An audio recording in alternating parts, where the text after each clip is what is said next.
काकू, तुम्हाला काय प्रश्न विचारायचे ते विचारा, मी तयार आहे. नाही, अगदी तुला पेचात पडण्याचे प्रश्न मी विचारणार नाहीये.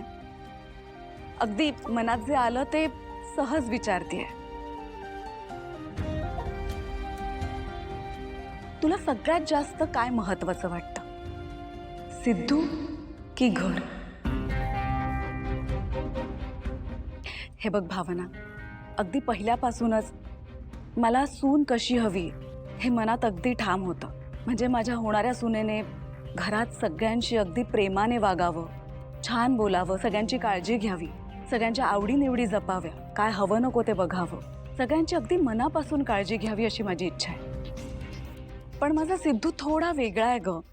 म्हणजे त्याचा ना घरात जास्त पाय टिकतच नाही. त्याचा अगदी तडकाफडकी बोलण्याचा स्वभाव आहे. म्हणजे प्रेमाने बोलतो, आपुलकीने बोलतो, सगळ्यांविषयी प्रेम माया सगळं आहे, पण ते व्यक्त करण्याची पद्धत त्याची थोडी वेगळी आहे. आणि एखाद्याच्या बाबतीत जर काही पटलं नाही ना त्याला, तर अंतर राखून सुद्धा वागतो. तो तडकाफडकी निर्णय घेतो. म्हणजे तो चंचल आहे म्हणून नाही, पण स्वतःच्या मतांशी ठाम राहणारा आहे आणि घाबरणारा नाहीये. म्हणून तुला विचारतेय, सिद्धू की घर? काय निवडशील? मला जर का सिद्धिराज आणि घर अशी निवड करायची असेल तर मी घराची निवड करेन.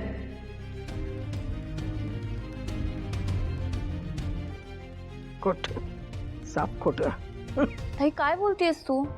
तू घरच्यांसाठी तुझ्या लाईफ पार्टनरची साथ सोडशील?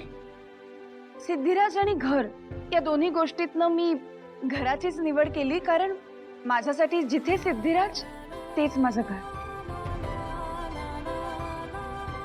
आणि फक्त घरच काय, तेच माझं जग, तेच माझं विश्व आहे.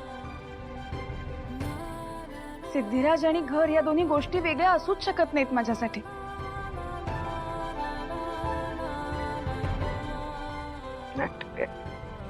नाही म्हणजे कसं आहे, तुमचं आता हे सगळं रेणुका फापट पसारा सगळं बोलून झालं असेल तर मी एक महत्वाचं बोलू काय?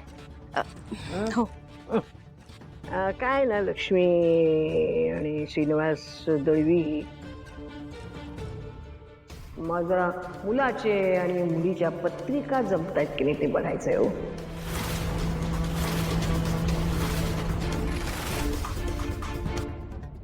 झाला नवीन ड्रामा सुरू.